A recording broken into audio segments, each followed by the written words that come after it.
Hello students, welcome back to our GDC nursing classes. I am Rojpreet Kaur.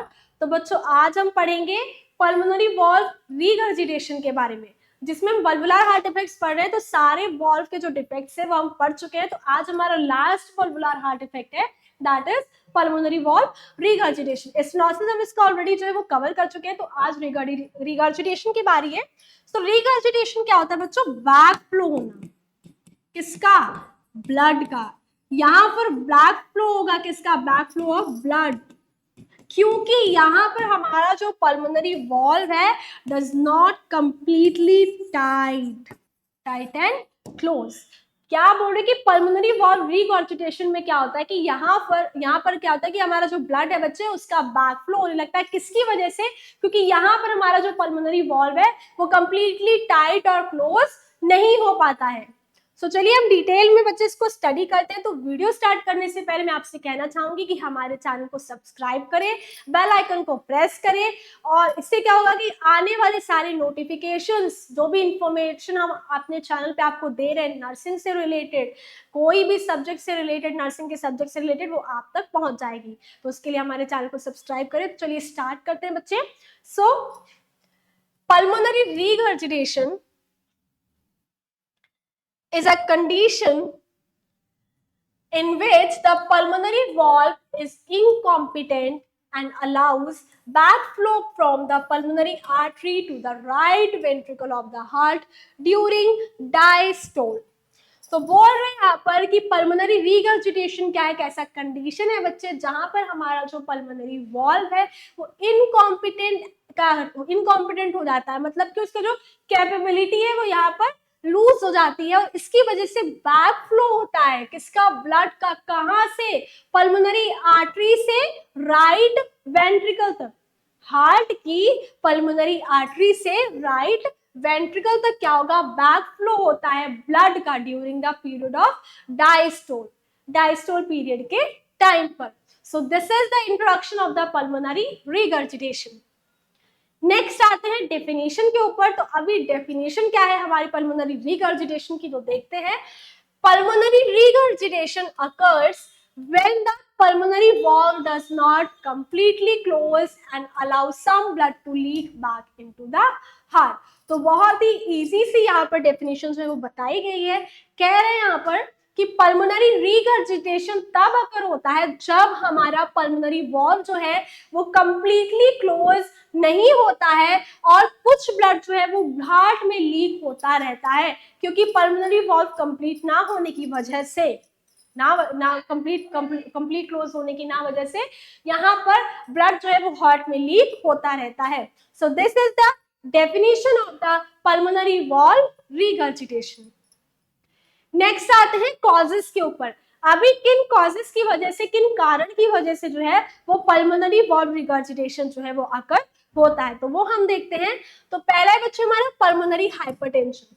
तो pulmonary hypertension, आपके जो lungs में जो पल्मोनरी आर्टरीज होती हैं जो क्या करेगी कि यहाँ पर रिगर्जिटेशन कॉज करती है। मतलब पल्मोनरी हाइपरटेंशन की वजह से यहाँ पर आपको पल्मोनरी वॉल्व रिगर्जिटेशन हो जाता है। High blood pressure in the pulmonary arteries can damage the valve and cause regurgitation। तो बोल रहे पल्मोनरी हाइपरटेंशन मतलब कि हमारे जो हार्ट और लंग्स तक की जो आर्टरीज होती हैं, तो यहाँ पर हाई ब्लड प्रेशर अगर हमारी पल्मोनरी आर्टरीज में हो जाता है तो ये क्या करेंगे कि हमारी वॉल्व को ये बच्चे डैमेज कर देंगी और रिगर्जिटेशन को ये कॉज कर देंगी। तो पल्मोनरी हाइपरटेंशन की वजह से यहाँ पर पल्मोनरी वॉल्व रिगर्जिटेशन जो है वो अकर होता है। नेक्स्ट है congenital heart defects. So some birth defects can affect the pulmonary valve. तो बोल रहे हैं यहाँ पर कि कुछ हार्ट डिफेक्ट्स जो हैं वो क्या करते हैं कि यहाँ पर पल्मोनरी वॉल्व को अफेक्ट करते हैं। सो acquired conditions like rheumatic fever, endocarditis और certain medications can damage the valve। तो बोल रहे हैं यहाँ पर कि कुछ कंडीशंस क्या करती हैं, जैसे कंडीशंस लाइक रूमेटिक फीवर जैसी कंडीशन हो गई, एंडोकार्डाइटिस हो गया, और सर्टेन मेडिकेशंस ये हमारे वॉल्व को बच्चे डैमेज कर देती हैं। तो इसी वजह से बोल रहे हैं कि बाहरी कंडीशंस की वजह से, कुछ अनदर मेडिकल कंडीशन की वजह से भी यहाँ पर पल्मोनरी वॉल्व रिगर्जिटेशन होने का चांस होता है। Injury. In rare cases, injury to your chest can damage your pulmonary wall. तो बोल रहे हैं यहाँ पर कि रेयर केसेस में, बहुत ही रेयर केसेस में ऐसा भी होता है कि आपके चेस्ट में अगर कोई इंजरी हो गई हो तो वो भी आपके पल्मोनरी वॉल को डैमेज कर देगी। ये बहुत ही रेयर केस होता है कि चेस्ट इंजरी की वजह से यहाँ पर आपका पल्मोनरी वॉल जो है वो डैमेज हो जाए। Congenital problems. A congenital disorder is a problem you have when you are born. Congenital problems मतलब अगर आपके हार्ट में कोई भी congenital problem है, मतलब बर्थ के टाइम से ही आपके हार्ट में किसी भी प्रकार या किसी भी तरह की कोई प्रॉब्लम है तो उस वजह से भी pulmonary valve regurgitation होने का चांस हो सकता है।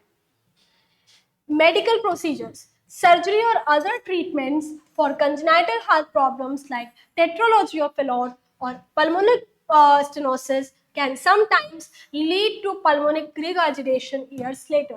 तो बोल रहे हैं यहाँ पर कि सर्जरी या फिर कोई अदर ट्रीटमेंट कंजेनाइटल सर्जरी या फिर कोई अदर ट्रीटमेंट जो है कंजेनाइटल हार्ट प्रॉब्लम्स का, जैसे कि टेट्रालॉजी ऑफ फैलॉट या फिर पल्मोनिक स्टेनोसिस की वजह से भी यहाँ पर समटाइम्स आपको पल्मोनरी रीगर्जिटेशन हो सकता है इन सम इयर्स लेटर।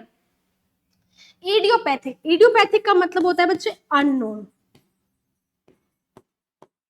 मतलब यहाँ पर हमें नहीं पता है कि क्यों जो है वो पल्मोनरी वॉल्व रिगर्जिटेशन हो गया। कुछ केसेस में यहाँ पर हम नहीं फाइंड आउट कर पाते हैं कि क्या कॉज है पल्मोनरी वॉल्व रिगर्जिटेशन होने का, तो ये समटाइम्स कुछ केसेस में अननोन भी रहता है। So this is the etiology of the pulmonary valve regurgitation.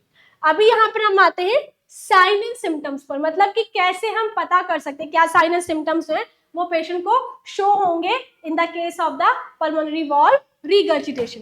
तो अगर पेशेंट को पल्मोनरी वॉल्व रिगर्जिटेशन है तो क्या होगा कि यहाँ पर शॉर्टनेस ऑफ ब्रीथ, डिस्निया। तो हमने देखा होगा कि जितने भी हमने वल्वुलर हार्ट इफेक्ट्स पढ़े हैं इनमें जो हमारा शॉर्टनेस ऑफ ब्रीथ और हार्ट पाल्पिटेशंस जो है वो कॉमन साइन एंड सिम्टम रहा है, मतलब ये तो हुआ ही हुआ है सारे वल्वुलर हार्ट इफेक्ट्स में। तो शॉर्टनेस ऑफ ब्रीथ यानी कि डिस्निया होगा, फटीग, यहाँ पर आप बहुत ज्यादा थके थके से महसूस करेंगे in the case of the pulmonary valve regurgitation. इसी के साथ फीलिंग डिजी और लाइटेडनेस, आप चकराया चकराया सा आपको लगेगा, मतलब ऐसा लगेगा कि आपका जो सर है वो घूम रहा है, बहुत डिजीनेस यहाँ पर आपको फील होगा। पासिंग आउट और हार्ट पाल्पिटेशंस, पासिंग आउट जैसे आपको फील होगा, हार्ट पाल्पिटेशंस मतलब इररेगुलर हार्ट बीट्स। तो यहाँ पर इरेगुलर हार्ट बीट्स भी आपको जो है वो फील होंगी, मतलब यहाँ तो आपका जो हार्ट रेट है बहुत स्लो हो जाएगा या बहुत ज्यादा हाई हो जाएगा या फिर मिस्ड हार्ट बीट भी हो जाती है हार्ट पाल्पिटेशंस में। स्वेलिंग इन द एब्डोमेन और लोअर लेग्स एंड फीट, तो इसी के साथ स्वेलिंग होगी कहाँ पर, आपके एब्डोमेन में और लोअर लेग एंड फीट में। क्यों होगी कि प्रॉपर बैक फ्लो हो रहा है ब्लड का, एक ही जगह जो ब्लड है वो शायद एक्यूमुलेट होता रहेगा, वो वापस मतलब हार्ट से हुआ तो पूरा बॉडी में तो वो ट्रांसफॉर्म नहीं कर, मतलब ट्रांसपोर्ट नहीं कर रहा है, तो इसकी वजह से यहाँ पर एब्डोमेन और लोअर लेग्स में और फीट्स में भी स्वेलिंग आकर होगी। नेक्स्ट है डायग्नोस्टिक इवैल्यूएशन। तो डायग्नोस्टिक इवैल्यूएशन में हम क्या करेंगे, फिजिकल हिस्ट्री कलेक्शन और फिजिकल एग्जामिनेशन। तो हिस्ट्री कलेक्शन में सबसे पहले बच्चे हम यहाँ पर क्या करेंगे कि पेशेंट का नेम पूछेंगे, उसका एज पूछेंगे। अभी हम क्या करेंगे कि उससे साइन एंड सिम्टम्स पूछेंगे कि आपको क्या साइन एंड सिम्टम्स जो है, आप किस तकलीफ को लेकर हमारे पास आए। तो पेशेंट बताएगा कि बहुत दिनों से मुझे सांस लेने में दिक्कत हो रही है, मेरे चेस्ट में पेन हो रहा है, कभी मुझे ऐसा लग रहा है कि मेरी जो हार्ट बीट है वो बहुत स्लो हो रही है या फिर बहुत ज़्यादा फास्ट जा रही है। इस तरह के साइलेंट सिम्टम्स पेशेंट हमें बताएगा। फिर हम हिस्ट्री कलेक्ट करेंगे उससे कि बताइए आपको कोई मेडिकल प्रॉब्लम तो नहीं रही है, कोई सर्जरी तो आपकी परफॉर्म नहीं है, पास मेडिकल हिस्ट्री, पहले तो आप कोई दवाई नहीं खाते थे, पहले तो आपको कोई प्रॉब्लम नहीं था, कोई सर्जरी तो आपकी पहले नहीं हुई, आप कोई अल्कोहल या स्मोक वगैरह तो नहीं करते, कोई बैड हैबिट तो नहीं है, लाइफ स्टाइल कैसा है आपका, फिजिकल एक्टिविटी करते हैं कि नहीं करते हैं। प्रॉपर हिस्ट्री कलेक्शन जो है वो हम यहाँ पर करेंगे। फिजिकल एग्जामिनेशन में we have to listen the sound of heart, जिसमें हम क्या देखेंगे, मरमर sound with stethoscope.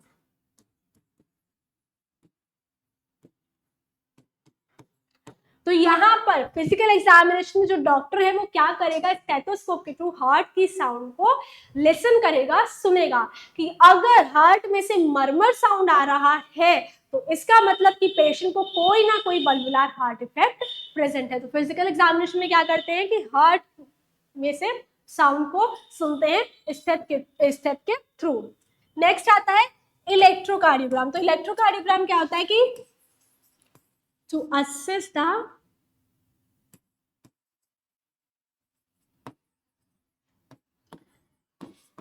Electrical activity of the heart.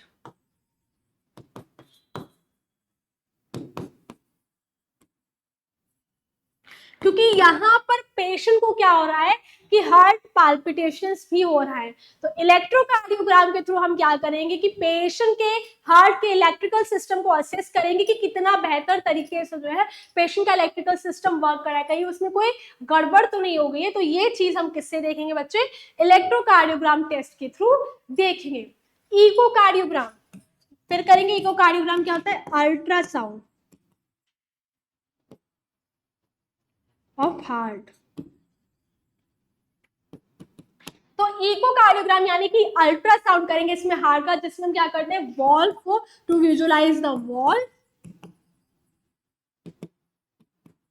and the function of the valve and to assess the function of the valve।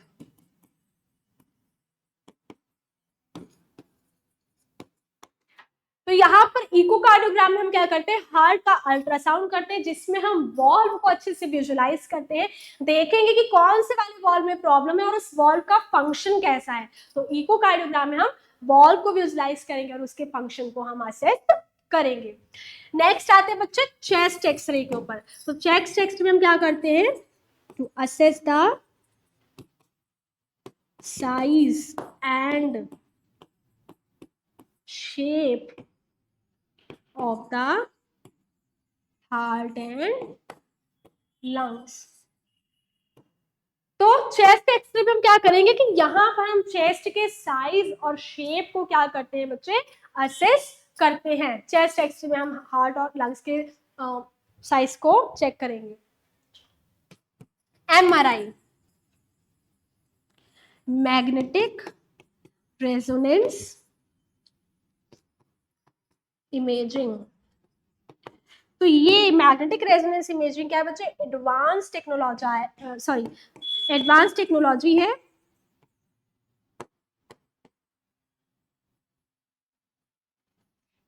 ये एक तरह का advance technology है। तो इसमें हम क्या करते हैं बच्चे? ये ऐसा टेक्नोलॉजी है जिसमें हम क्या करते हैं एनाटॉमिकल, मतलब स्ट्रक्चर तो बहुत अच्छे से देख ही सकते हैं, प्लस फाइन फंक्शंस भी हम जो है वो प्रॉपर तरीके से एमआरआई में देख सकते हैं। हर एक ऑर्गन का माइन्यूट से माइन्यूट प्रॉब्लम, बारीक से बारीक चीज जो है वो हम एमआरआई में विजुअलाइज कर सकते हैं। तो इसमें हम क्या करेंगे?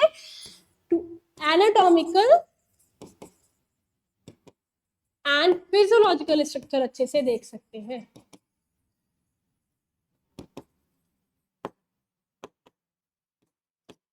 Can see properly, can see properly. तो ये है हमारा प्रॉपर्टी किसका? हमारे एमआरआई का। So these all are the diagnostic evaluation of the pulmonary valve regurgitation।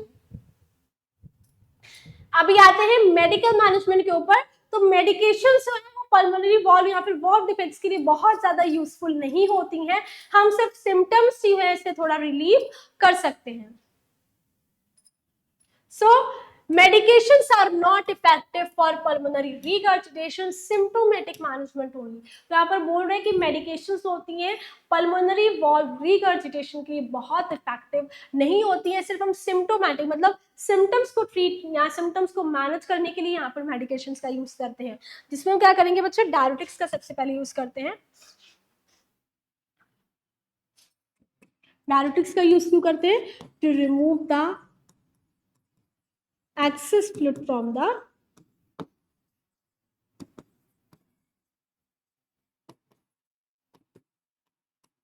जैसे कि फ्यूरिसिमाइड ड्रग। तो बोल रहे हैं यहाँ पर डायरेटिक्स, क्योंकि यहाँ पर ब्लड का बैक फ्लो हो रहा है, प्रॉपर तरीके से बॉडी में ट्रांसपोर्ट नहीं हो रहा है ब्लड का, तो हो सकता है कि एक जगह पर ब्लड जो है वो एक्यूमुलेट हो जाए, उसकी वजह से फ्लूइड ज्यादा हो जाएगा बॉडी में, ब्लड ज्यादा हो जाएगा। ब्लड ज्यादा नहीं होगा लेकिन हाँ उसकी वजह से क्या हो सकता है कि फ्लूइड एक्यूमुलेट हो सकता है। तो यहाँ पर ज्यादा फ्लूइड एक्यूमुलेट होने की वजह से हम क्या करेंगे कि एक्सेस फ्लूइड को, एक्स्ट्रा अमाउंट ऑफ फ्लूइड को हम क्या करेंगे, बॉडी से रिमूव कर देंगे through the help of diuretics. Diuretics में क्या होता है कि यूरिन की फॉर्म में सारा का सारा जो एक्स्ट्रा जो फ्लूइड है वो बॉडी से बाहर चला जाता है। तो यहाँ पर फ्यूरिसमाइड ड्रग जो होती है वो हम इन केस में देते हैं। एंटी एरिथमिक, क्योंकि यहाँ पर ब्रीदिंग प्रॉब्लम्स भी हो रही है, तो to treat the heart palpitations, heart palpitations को ट्रीट करने के लिए हम यहाँ पर एंटी एरिथमिक ड्रग देंगे। इसमें हम एम्यूडेरोन नाम की जो ड्रग है वो पेशेंट को दे सकते हैं। So this is the medical management of the pulmonary valve regurgitation. Next आते हैं बच्चों सर्जिकल मैनेजमेंट के ऊपर। तो सर्जिकल मैनेजमेंट देखते हैं यहाँ पर। तो इसमें हम क्या करते हैं, पल्मोनरी वॉल्व रिप्लेसमेंट सबसे पहले करेंगे। अगर रिपेयरिंग से थोड़ा काम नहीं बन पा रहा है, रिपेयर जो है वो नहीं अच्छे से हो पा रही है, तो हम क्या करेंगे, पल्मोनरी वॉल्व रिगर्जिटेशन यहाँ पर करेंगे। सो surgical replacement of the pulmonary valve is an option for severe cases। तो बोल रहे हैं यहाँ पर कि सर्जिकल रिप्लेसमेंट जो है वो पल्मोनरी वॉल्व के लिए एक ऑप्शन बन जाता है हमारे लिए कि अभी हमें करना ही पड़ेगा। कब, किसमें, सीवियर केसेस में, particularly when there is a right ventricular dysfunction or progressive dilation। Progressive का मतलब है बच्चे यहाँ पर बहुत ही फास्ट। तो बोल रहे हैं यहाँ पर कि सर्जिकल रिप्लेसमेंट हमें करना पड़ता है, पल्मोनरी वॉल्व का एक ऑप्शन हो जाता है सीवियर केसेस के लिए। तो पर्टिकुलरली जब राइट वेंट्रिकुलर जो है हमारा वो कैसा होता है, डिसफंक्शन, उसका जो फंक्शन है वो अच्छे से नहीं हो पाता है और प्रोग्रेसिव डायलेशन होने लगता है, किसका, राइट वेंट्रिकुलर का। उस केस में हम क्या करेंगे, पल्मोनरी वॉल्व रिप्लेसमेंट करेंगे। नेक्स्ट है बायोप्रोस्थेटिक वर्सेस मैकेनिकल वॉल्व। तो बोल रहे हैं bioprosthetic valves are often preferred over mechanical valve due to their durability and how lower risk of thrombosis, but mechanical valve require anticoagulation। तो यहाँ पर बोल रहे हैं कि बायोप्रोस्थेटिक और मैकेनिकल वॉल्व का हम यूज करते हैं। जो बायोप्रोस्थेटिक वॉल्व्स होते हैं वो मच बेटर होते हैं किससे, मैकेनिकल वॉल्व से। इसलिए हम ज्यादा प्रेफर करते हैं किसको, बायोप्रोस्थेटिक वॉल्व को। क्यों, क्योंकि इनका जो बायोप्रोस्थेटिक वॉल्व्स का ड्यूरेबिलिटी भी अच्छा होता है, प्लस क्या होता है कि यहाँ पर लोअर रिस्क होता है थ्रोम्बोसिस का, मतलब ब्लड क्लॉट होने का जो रिस्क है वो कम होता है बायोप्रोस्थेटिक में as compare to mechanical valve. लेकिन मैकेनिकल वॉल्व में क्या होता है कि यहाँ पर एंटीकोआगुलेशन, अगर मैकेनिकल वॉल्व जो है वो पेशेंट के अंदर ट्रांसप्लांट किया गया है तो यहाँ पर एंटीकोआगुलेशन थेरेपी उसको लाइफ टाइम के लिए नीड होती है, क्योंकि मैकेनिकल वॉल्व में थ्रोम्बोसिस फॉर्म होने का रिस्क ज्यादा होता है इस वजह से। फिर है transcatheter pulmonary valve replacement, TPV. तो इसी के साथ यहाँ पर बच्चे क्या बोल रहे हैं कि this minimally invasive procedure can be an alternative to open heart surgery in certain cases. तो बोल रहे हैं कि जो ट्रांसकैथेटर पल्मोनरी वॉल्व रिप्लेसमेंट है वो अल्टरनेटिव ट्रीटमेंट है किसके, ओपन हार्ट सर्जरी का एक अल्टरनेटिव ट्रीटमेंट है। जब हम क्या कर सकते हैं कि ओपन हार्ट सर्जरी जो नहीं कर पा रहे, हो सकता है कि पेशेंट जो है थोड़ा पुअर हो, या फिर वो क्या कर रहा है कि नहीं चाह रहा है कि इसकी ओपन हार्ट सर्जरी हो, या फिर मतलब बहुत ज्यादा एक्सपेंसिव ट्रीटमेंट होता है जो हमारा जो ओपन हार्ट सर्जरी है, तो उस केस में हम क्या करते हैं, ट्रांसकैथेटर पल्मोनरी वॉल्व रिप्लेसमेंट कर सकते हैं। अल्टरनेटिव ट्रीटमेंट है किसका, ओपन हार्ट सर्जरी का अल्टरनेटिव ट्रीटमेंट, क्योंकि इसी के साथ हार्ट ट्रांसप्लांटेशन के थ्रू भी हम क्या कर सकते हैं, इसको हम ट्रीट कर सकते हैं। So this all are the surgical management of the pulmonary valve regurgitation. अभी हम आते हैं बच्चे नर्सिंग मैनेजमेंट के ऊपर। तो अभी as a nurse pulmonary valve regurgitation वाले पेशेंट को हम क्या केयर जो है वो प्रोवाइड करेंगे, तो वो देखते हैं। तो सबसे पहले हम करेंगे assess the pain on the ongoing basis using a rating scale. तो यहाँ पर सबसे पहले हम पेन को असेस करेंगे। रेटिंग स्केल मतलब पेन स्केल स्कोर होता है बच्चे, पेन स्केल स्कोर के थ्रू हम क्या करते हैं, पेशेंट का जो पेन है उसको असेस करते हैं। जो पेन स्केल स्कोर होता है हमारा वो 3 में डिवाइडेड होता है, माइल्ड में, मॉडरेट में और सीवियर में। उसके थ्रू हम पता कर सकते हैं कि पेशेंट को माइल्ड पेन हो रहा है, मॉडरेट पेन हो रहा है या फिर सीवियर पेन हो रहा है। तो बोले कि यहाँ पर जो नर्सेज है सबसे पहले पेन को असेस करेंगी रेटिंग स्केल स्कोर का यूज करके। नेक्स्ट है monitor vital science intake and output. अभी वाइटल साइंस यानी कि इंपॉर्टेंट साइंस, मतलब यहाँ पर वाइटल साइंस हमारे कौन कौन से हैं, दैट इज ब्लड प्रेशर हो गया हमारा, हार्ट रेट हो गया, रेस्पिरेशन हो गया और पल्स रेट हो गया। सो ये सारे वाइटल साइंस है वो जो नर्स है वो असेस करेगी और इसी के साथ पेशेंट का इनटेक और आउटपुट को भी वो मॉनिटर करेगी कि कितना पेशेंट ने इनटेक किया है और कितना वो आउटपुट हमें दे रहा है। नेक्स्ट है monitor respiratory system for difficulty, क्योंकि हमने इसमें पढ़ा है कि यहाँ पर हार्ट पाल्पिटेशंस भी हो सकता है, शॉर्टनेस ऑफ ब्रीथिंग डिफिकल्टीज हो रही हैं, तो यहाँ पर हम क्या करेंगे, रेस्पिरेटरी सिस्टम को भी हम यहाँ पर मॉनिटर करेंगे डिफिकल्टीज के लिए। Teach the patient to pause activities with frequent respirate, तो यहाँ पर हम पेशेंट को बोलेंगे कि अगर आप कोई फिजिकल एक्टिविटी कर रहे हैं तो उस कंडीशन में आपको क्या करना है कि फ्रीक्वेंट रेस्ट जो है वो भी लेना है। मतलब आपने थोड़ा काम किया, अभी आप थोड़ा रेस्ट कर ले, काम किया रेस्ट कर ले, लगातार आपको जो है कोई भी एक्टिविटी जो है वो परफॉर्म नहीं करनी है। Give oxygen to the patient, तो यहाँ पर ऑक्सीजन का लेवल जो है वो भी कम हो सकता है, तो ऑक्सीजन का नीड देखते हुए कितना पेशेंट को ऑक्सीजन की नीड है तो उतना हम जो है पेशेंट को ऑक्सीजन एडमिनिस्टर करेंगे। नेक्स्ट है elevate head of the bed +5 degree, तो बोल रहे हैं यहाँ पर कि यहाँ पर हम पेशेंट के जो ब्रीथिंग डिफिकल्टी है उसको इम्प्रूव करने के लिए पेशेंट का जो बेड है उसको हम एलिवेट कर देंगे +5 डिग्री। इससे क्या होगा, जो पेशेंट का ब्रीदिंग पैटर्न है बच्चे वो पूरा सही रहेगा। स्मोकिंग सेंसेशन इंफॉर्मेशन प्रोवाइडेड, इसी के साथ हम क्या करेंगे कि पेशेंट को बोलेंगे कि अभी आपको स्मोक जो है वो बिल्कुल रोक देना है अगर आप स्मोक कर रहे हैं, क्योंकि स्मोक जो होती है वो मेनली क्या करती है कि हार्ट कंडीशन और लंग कंडीशन, मतलब हार्ट डिजीज और लंग डिजीज में बहुत ज्यादा कंट्रीब्यूट करती है। तो स्मोक को स्टॉप करने के लिए भी हमें पेशेंट को प्रॉपर इंफॉर्मेशन जो है वो प्रोवाइड करनी है। Provide assistance for energy conservation, इसी के साथ हम एक असिस्टेंट जो है पेशेंट को देंगे ताकि जो अगर पेशेंट अपना काम करते करते थक रहा है, ज्यादा थके ना, उसकी एनर्जी जो है वो कंजर्व रहे, जितना वो खुद कर सकता है उतना करे, बाकी जो है वो असिस्टेंट की हेल्प लेके अपना काम जो है वो करे।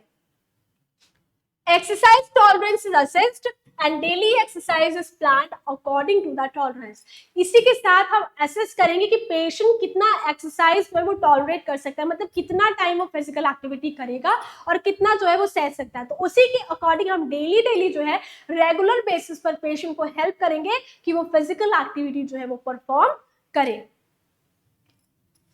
Daily check the weight of the patient, इसी के साथ हम क्या करेंगे, डेली जो है पेशेंट का जो वेट है उसको हम चेक करेंगे। Educate to restrict sodium intake, अभी यहाँ पर सोडियम इंटेक हम पेशेंट को लेने से क्यों मना करेंगे, क्योंकि हमने साइन एंड सिम्टम्स में पढ़ा था कि पेशेंट के एब्डोमेन में, लेग में और हैंड्स में क्या हो रही है, स्वेलिंग हो रही है, तो अगर और ज्यादा जो पेशेंट है यहाँ पर सोडियम इंटेक करेगा तो स्वेलिंग और ज्यादा इंक्रीज होगी, तो इसीलिए हम पेशेंट से कहेंगे यहाँ पर कि अभी आपको सोडियम जो है वो डाइट नहीं लेनी है। Nurses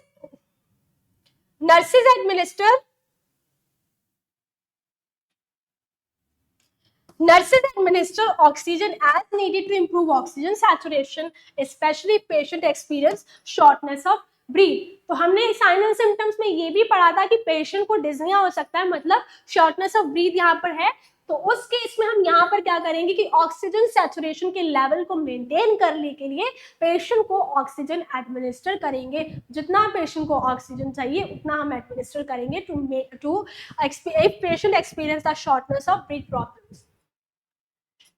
Nurses implement fluid restriction if the patient is experiencing right-sided heart failure, which can lead to fluid buildup. तो बोल रहे कि अगर पेशेंट को राइट साइडेड हार्ट फेलियर है तो हम क्या करेंगे कि अभी इंप्लीमेंट कर देंगे कि अभी बिल्कुल भी आपको फ्लूइड जो है वो नहीं लेना है, कोई फ्लूइड डाइट आपको नहीं लेनी है, क्योंकि राइट साइड हार्ट फेलियर के टाइम पर अगर पेशेंट जो है फ्लूइड इनटेक कर रहा है तो उस कंडीशन में यहाँ पर जो फ्लूइड है वो बॉडी में बिल्डअप हो जाएगा और स्वेलिंग और ज्यादा इंक्रीज हो जाएगी।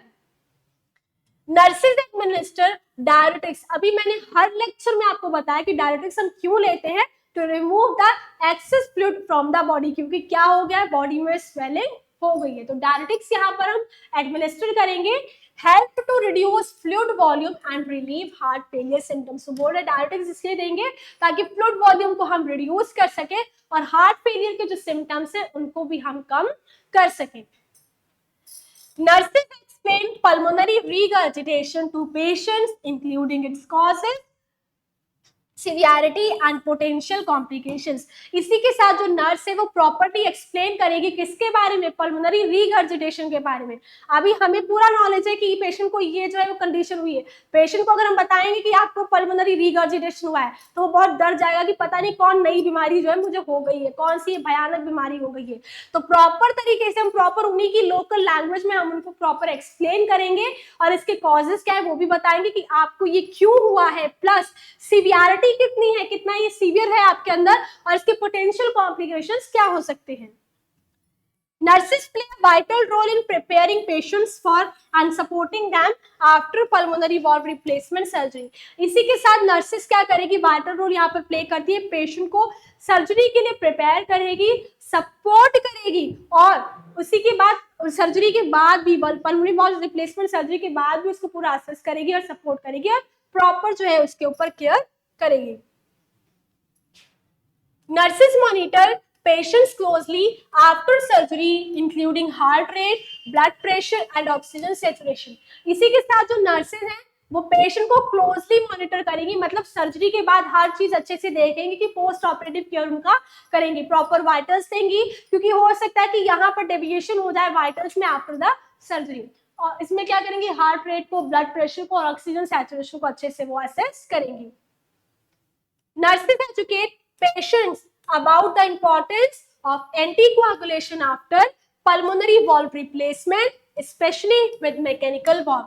तो यहाँ पर क्या है कि जैसे मैंने आपको सर्जिकल मैनेजमेंट में बताया था कि बायोप्रोस्थेटिक वाल्व में कोआगुलेशन यानी कि थ्रोम्बोसिस होने का चांस कम होता है मैकेनिकल वाल्व के कंपैरिजन में। तो नर्सेज एजुकेट करेंगे पेशेंट को कि अभी अगर आपके अंदर मैकेनिकल वाल्व जो है वो ट्रांसप्लांट किया गया है तो यहाँ पर आपको एंटी कोआगुलेशन थेरेपी जो है वो लेनी ही पड़ेगी, क्योंकि अगर आपने ऐसा नहीं किया, बंद कर दी, तो ब्लड क्लॉट होने का चांस हो सकता है। Nurses collaborate with cardiologists to monitor patients, make treatment decisions and ensure continuity of care। इसी के साथ जो नर्स है वो प्रॉपर कोलैबोरेट करेगी, ग्रुप बनाएगी जिसमें वो प्रॉपर जो है कार्डियोलॉजिस्ट के साथ डिस्कस करेगी कि मॉनिटर को पेशेंट को मतलब पेशेंट को अच्छे से असेस तो कर ही रही है, अभी ट्रीटमेंट डिसीजंस क्या क्या है, प्रॉपर जो कौन से ट्रीटमेंट डिसीजंस पेशेंट के लिए लेने हैं और कैसे कंटिन्यूटी ऑफ केयर जो है वो करनी है। Nurses engage with family members or caregivers to educate them about the patient condition and provide support। अभी नर्सेज जो है वो फैमिली मेंबर्स के साथ एंगेज करेंगे और जो पेशेंट को केयर प्रोवाइड कर रहे हैं तो उनके बारे में पूरा अच्छे से बताएंगे, उनको एजुकेट करेंगी कि आपको पेशेंट की कंडीशन के बारे में, मतलब पेशेंट कैसा है, अभी क्या और करना है, और प्रॉपर जो है वो प्रोवाइड सपोर्ट करेंगी, मतलब प्रॉपर साइकोलॉजिकल और इमोशनल सपोर्ट जो है वो यहाँ पर प्रोवाइड किया जाएगा। So this is all about the pulmonary valve regurgitation। तो ये यहाँ पर हमारे वल्वुलर हार्ट डिफेक्ट्स में बच्चे वो कंप्लीट हो जाते हैं। तो चलिए फटाक से शॉर्ट रिव्यू ले लेते हैं इसका ताकि आपको अच्छे से याद हो जाए। तो जैसा कि हमने पढ़ा कि पल्मोनरी वॉल्व रिगर्जिटेशन क्या होता है कि यहाँ पर बैक फ्लो हो रहा है ब्लड का, किसकी वजह से, क्योंकि पल्मोनरी वॉल्व जो है वो कंप्लीटली क्लोज और टाइट नहीं हो पा रहा है। इंट्रोडक्शन में हमने देखा था बच्चे यहाँ पर कि जो पल्मोनरी वॉल्व है, पल्मोनरी रिगर्जिटेशन जो है वो ऐसा कंडीशन है जहां पर हमारा पल्मोनरी वॉल्व जो है वो इनकॉम्पिटेंट हो जाता है, मतलब उसकी कैपेबिलिटी यहाँ पर कम हो जाती है, जिसकी वजह से बैक फ्लो होता है ब्लड का, कहां से, हमारे पल्मोनरी आर्टरी से राइट वेंट्रिकल में, जो कि हार्ट के राइट वेंट्रिकल तक आएगा during the diastole period. Definition हमने देखी थी कि पल्मोनरी रिगर्जिटेशन तब अगर होता है जब यहाँ पर जो पल्मोनरी वॉल्व है वो कंप्लीटली क्लोज नहीं हो पाता है या फिर कंप्लीटली टाइट नहीं हो पाता है, इसकी वजह से हार्ट से कुछ ब्लड जो है बच्चे वो लीक बैक होने लगता है। कॉजेस क्या है, तो यहाँ पर हमने कुछ कॉजेस को स्टडी किया था जिसमें पहला है हमारा पल्मोनरी हाइपरटेंशन। तो पल्मोनरी हाइपरटेंशन की वजह से भी पल्मोनरी वॉल्व रिगर्जिटेशन होता है, जिसमें हाई ब्लड प्रेशर अगर पल्मोनरी आर्टरीज का हो जाएगा तो ये क्या करेगा कि ये डैमेज कर देगा हमारे वॉल्व्स को, ये क्या करेगा, रिगर्जिटेशन कॉज करेगा। कंजेनाइटल हार्ट डिफेक्ट, अगर आपको बर्थ के टाइम से भी किसी टाइप का कोई भी पल्मोनरी हार्ट डिफेक्ट है तो वो भी आपको ये लेटर में चल के प्रॉब्लम कर सकता है। मतलब कि अगर किसी भी तरह का हार्ट प्रॉब्लम है तो वो क्या करेगा, पल्मोनरी वॉल्व को अफेक्ट कर सकता है। अक्वायर्ड कंडीशन मतलब बाहर से ही, जैसे कि कोई कंडीशन जैसे कि रूमेटिक फीवर हो गया, एंडोकार्डाइटिस होगी, सर्टेन मेडिकेशन या फिर आपकी ये क्या करेगी, वॉल्व को डैमेज कर देती है। मतलब कोई अनदर मेडिकल कंडीशन की वजह से भी आपको पल्मोनरी वॉल्व रिगर्जिटेशन होने का चांस है। इंजरी बहुत ही रेयर केसेस में ऐसा होता है कि चेस्ट में इंजरी होने की वजह से आपको जो पल्मोनरी वॉल्व है वो डैमेज हो जाए। कंजेनाइटल प्रॉब्लम्स, कंजेनाइटल डिसऑर्डर मतलब कि अगर कोई प्रॉब्लम आपको बर्थ के टाइम से ही है तो कंजेनाइटल प्रॉब्लम्स की वजह से भी पल्मोनरी वॉल्व रिगर्जिटेशन होने का चांस है। मेडिकल प्रोसीजर, सर्जरी या फिर अदर ट्रीटमेंट जैसी कंजेनाइटल हार्ट प्रॉब्लम्स, जैसे कि अगर आपने टेट्रल लेजोफेलॉर जो है या पल्मोनरी स्टेनोसिस की कोई सर्जरी कराई है तो समटाइम्स ये क्या करता है कि कुछ सालों बाद पल्मोनरी रिगर्जिटेशन को ये कॉज करने में हेल्प कर देता है। इडियोपैथिक मतलब अननोन, यहाँ पर हमें नहीं पता है कि जो पल्मोनरी वॉल्व रिगर्जिटेशन है वो किस वजह से आकर हुआ है। साइन एंड सिम्टम्स की बात करें तो यहाँ पर हमने देखा था कि साइन एंड सिम्टम्स है पल्मोनरी वॉल्व रिगर्जिटेशन के, उसमें क्या होता है कि शॉर्टनेस ऑफ ब्रीथ मतलब डिस्निया हो जाता है, फटीग हो जाता है, डिजी फील करता है पेशेंट, लाइट हेडेडनेस फील करता है, पासिंग आउट, हार्ट पाल्पिटेशन मतलब यहाँ पर कि इरेगुलर हार्ट बीट्स हैं वो स्टार्ट हुई है बहुत ज्यादा स्लो या फिर फास्ट हार्ट बीट हो जाएगी या मिस हार्ट बीट हो जाएगी। एब्डोमेन, लोअर लेग्स में और फीट में यहाँ पर स्वेलिंग हो जाती है due to the accumulation of the fluid और the back flow of the blood. Diagnostic evaluation में हमने देखा था कि हम हिस्ट्री कलेक्शन करते हैं, मतलब पूरा पेशेंट का पास्ट और प्रेजेंट हिस्ट्री पूरा लेते हैं, प्लस फिजिकल एग्जामिनेशन में हम यहाँ पर हार्ट की साउंड को लिसन करेंगे जिसमें मर्मर साउंड को सुनते हैं स्टेथोस्कोप के थ्रू। अगर मर्मर साउंड प्रेजेंट है तो इसका मतलब पेशेंट को किसी ना किसी टाइप का कोई भी वल्वुलर हार्ट डिफेक्ट जो है वो प्रेजेंट है। अब कौन सा वल्वुलर डिफेक्ट प्रेजेंट है वो हम टेस्ट के थ्रू देखेंगे जिसमें हम इलेक्ट्रोकार्डियोग्राम करेंगे। इसमें हम इलेक्ट्रिकल एक्टिविटी जो है हार्ट का देखते हैं क्योंकि यहाँ पर पेशेंट को हार्ट पाल्पिटेशंस भी हो रहा है, तो इसी वजह से यहाँ पर इलेक्ट्रिकल एक्टिविटी जो है वो हम हार्ट की देखेंगे। इकोकार्डियोग्राम में क्या करते हैं, अल्ट्रासाउंड होता है बच्चे हार्ट का, इसमें हम वॉल्व को अच्छे से विजुलाइज करेंगे और वॉल्व के फंक्शंस को देखेंगे। क्या करते हैं, वॉल्व को अच्छे से विजुलाइज करते हैं, वॉल्व के फंक्शन को देखेंगे कि कौन सी वॉल्व में कहां पर प्रॉब्लम है। चेस्ट एक्सरे में हम हार्ट और लंग्स के साइज और शेप को देखते हैं। एमआरआई, मैग्नेटिक रेजोनेंस इमेजिंग, तो यहाँ पे ये एडवांस टेक्नोलॉजी होती है जिसमें हम anatomical as well as physiological structure जो है हर ऑर्गन का यहाँ पर चेक कर सकते हैं। मेडिकल मैनेजमेंट की बात करें तो यहाँ पर मेडिकेशन हमने पढ़ा था कि मेडिकेशन जो होती है वो पल्मोनरी रिगर्जिटेशन में इफेक्टिव नहीं होती है, लेकिन हाँ सिम्टोमेटिक मैनेजमेंट हम कर सकते हैं जिसमें हम डायरेक्टिक्स देते हैं, जिसमें हम रिमूव करते हैं एक्सेस फ्लूइड को बॉडी से फ्यूरिसिमाइड के थ्रू, एंटी एरिथमिक देते हैं क्योंकि यहाँ पर पाल्पिटेशंस हो रहे हैं तो उसको स्टॉप करने के लिए एमिडोड्रिन जो है वो एडमिनिस्टर करते हैं। सर्जिकल मैनेजमेंट हम क्या करेंगे, सर्जिकल मैनेजमेंट में हम पल्मोनरी वॉल्व रिप्लेसमेंट करेंगे जिसमें हम क्या करते हैं, सर्जिकल रिप्लेसमेंट करते हैं बच्चे पल्मोनरी वॉल्व का। ये ऑप्शन होता है सीवियर केसेस में, जब क्या है कि बहुत ज्यादा सीवियर केसेस है तो उस केस में हम यहाँ पर पल्मोनरी वॉल्व रिप्लेसमेंट करते हैं, particularly when there right ventricle dysfunction और प्रोग्रेसिव डायरेक्शन, मतलब जब क्या है कि राइट वेंट्रिकुलर जो है आपका राइट वेंट्रिकल वो क्या उसमें डिसफंक्शन हो गया है प्लस प्रोग्रेसिव डायलेशन हो रहा है। क्या हो रहा है, प्रोग्रेसिव डायलेशन, बहुत जल्दी जल्दी जो डायलेशन हो रहा है। बायोप्रोस्थेटिक वर्सेस मैकेनिकल वॉल्व, तो मैंने आपको बताया था कि बायोप्रोस्थेटिक और मैकेनिकल वॉल्व की बात करें तो बायोप्रोस्थेटिक वॉल्व जो है वो सबसे बेहतर माना जाता है क्योंकि ये क्या होता है कि इसमें जो ड्यूरेबिलिटी होती है वो भी बहुत अच्छी होती है, प्लस यहाँ पर थ्रोम्बोसिस होने का चांस है वो कम होता है किसमें, बायोप्रोस्थेटिक वॉल्व में। लेकिन मैकेनिकल वॉल्व की ड्यूरेबिलिटी यहाँ पर जो ड्यूरेबिलिटी है वो भी कम होती है और यहाँ पर थ्रोम्बोसिस यानी कि ब्लड क्लॉट होने का भी चांस है। अगर मैकेनिकल वॉल्व जो है वो पेशेंट में लगा है तो लाइफ टाइम इसको एंटीकोएगुलेशन थेरेपी यानी कि एंटीकोएगुलेंट मेडिकेशंस का यूज करना पड़ेगा to prevent the clot. Transcatheter pulmonary valve replacement, तो इसमें क्या करते हैं कि this minimally procedure invasive procedure can be an alternative to an open heart surgery. Open heart surgery का ही अल्टरनेटिव है क्या, ट्रांस पल्मोनरी वॉल्व रिप्लेसमेंट। तो ये था हमारा सर्जिकल मैनेजमेंट। तो नर्सिंग मैनेजमेंट तो आप खुद भी ले सकते हैं जिसमें मैंने आपको बताया था कि यहाँ पर हम पेन लेवल एसेस करेंगे, किसका यूज करके, पेन स्केल स्कोर का यूज करके वाइटल साइंस और इनटेक और आउटपुट देखेंगे। इसी के साथ रेस्पिरेटरी सिस्टम जो है वो मॉनिटर करेंगे डिफिकल्टीज के लिए, पेशेंट को टीच करेंगे ताकि वो ज्यादा एक्टिविटीज जो वो ना करे, एक्टिविटी के टाइम पर वो रेस्ट करता रहे, ऑक्सीजन देंगे पेशेंट को, हेड एलिवेट करेंगे ताकि ब्रीदिंग जो है वो हम उसका थोड़ा सही कर सके। स्मोकिंग सेशन बताएंगे कि स्मोक आपको स्टॉप करना है क्योंकि ये जो है तो हार्ट और लंग्स को बहुत ज्यादा अफेक्ट करता है। एक असिस्टेंट प्रोवाइड करेंगे ताकि पेशेंट का एनर्जी कंजर्व रहे। कितना पेशेंट जो है वो फिजिकल एक्टिविटी टॉलरेट कर पा रहा है, उसी के हिसाब से प्रॉपर रेगुलर एक्सरसाइज जो है पेशेंट को कराएंगे। डेली उसका वेट चेक करना है, उसको ये बोलना है कि आपको सोडियम डाइट अभी नहीं लेनी, क्योंकि ऑलरेडी एडिमा जो आपकी बॉडी में प्रेजेंट है, ज्यादा सोडियम डाइट लेने से एडिमा और इंक्रीज हो जाएगा। Oxygen as per the patient requirement oxygen administer करेंगे। अगर राइट साइडेड हार्ट फेलियर है तो यहाँ पर हम क्या करेंगे, फ्लूइड रेस्ट्रिक्ट कर देंगे। नर्सेज डायरेटिक्स एडमिनिस्टर करेंगी एक्सेस अमाउंट ऑफ फ्लूइड को बाहर निकालने के लिए। अच्छे से पल्मोनरी रिगर्जिटेशन के बारे में बताएंगे कि नई चीज है तो इससे पेशेंट घबरा सकता है। इसी वजह से वाइटल साइंस अच्छे से हम क्या करेंगे, प्रॉपर देखेंगे। उसी के साथ सर्जरी के बाद हम यहाँ पर हार्ट रेट, ब्लड प्रेशर और ऑक्सीजन सैचुरेशन देखेंगे। इसी के बाद एंटीकोएगुलेशन थेरेपी के बारे में भी प्रॉपर हम जो है एजुकेशन प्रोवाइड करेंगे। कार्डियोलॉजिस्ट के साथ नर्सेज जो है पूरा ट्रीटमेंट प्लान बनाएंगी, सब कुछ बताएंगे कि कैसे कैसे क्या करना है। कार्डियोलॉजिस्ट नर्सेज को एक्सप्लेन करेंगे और नर्सेज भी अपने कुछ राय दे सकती हैं। नर्सेज जो फैमिली मेंबर्स और केयर गिवर्स के साथ इंगेज होंगी और उनको एजुकेट करेंगे डिजीज के अकॉर्डिंग। सो बच्चे, this is all about the pulmonary wall regurgitation. तो आज के लिए इतना ही। यहाँ पर हमारे वल्वुलर हार्ट डिफेक्ट्स की जितनी भी कंडीशंस थी वो कंप्लीट हो जाती हैं। 10 मार्क्स में क्वेश्चन पूछा जाता है, तो अगर आपसे पूछ रहे हैं वल्वुलर हार्ट डिफेक्ट्स के बारे में बताइए, तो आपको सारे ही वॉल्व के डिफेक्ट्स जो हैं वो लिखने हैं। पर्टिकुलरली अगर किसी वॉल्व के बारे में पूछ रहे हैं तो सिर्फ आप उसी वॉल्व का लिखेंगे, लेकिन अगर वल्वुलर हार्ट डिफेक्ट्स पूछा जा रहा है तो सारे वॉल्व लिखने हैं। तो चलिए, आज यहाँ पर हमारे टॉपिक खत्म होता है। मिलते हैं नेक्स्ट वीडियो में एक नए टॉपिक के साथ।